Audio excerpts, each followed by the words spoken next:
लोकशाहीचा बुलंद आवाज, रिपब्लिकन वार्ता, महाराष्ट्र। वाद सोडवायला गेलेल्या पोलिसांवरच हल्ला, 7हून अधिक जणांवर गुन्हा दाखल। नाशिक पोलिसांच्या कार्यक्षमतेवर प्रश्नचिन्ह। नाशिक शहरातील सिडको केबल पार्क येथे 2 गटातील वाद सोडवण्यासाठी गेलेल्या पोलीस पथकावर हल्ला झाला आहे। या हल्ल्यामध्ये पोलीस निरीक्षक सुनील पवार जखमी झाले आहेत। बांधकाम व्यावसायिक आणि जागा मालकाच्या नातलगांमध्ये झालेल्या वादात एका गटाने पोलिसांवरच हल्ला केला।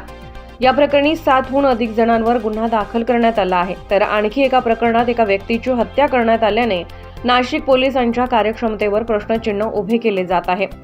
याबाबत अधिक माहिती अशी की नाशिक शहरातील सिडको परिसरात आलेल्या केबल पार्क परिसरातील गाडेमळा येथे 2 गटात बांधकामावरून वाद सुरू असल्याची माहिती अंबड पोलिसांना मिळाली।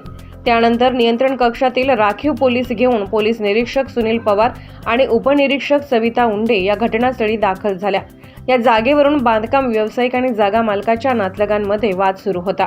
यावेळी न्यायालयाच्या आदेशाने मनपा प्रशासनाच्या वतीने पूर्णत्वाचा दाखला देण्यासाठी आदेशित करण्यात आलेले मनपा कर्मचारी देखील या ठिकाणी दाखल झाले होते।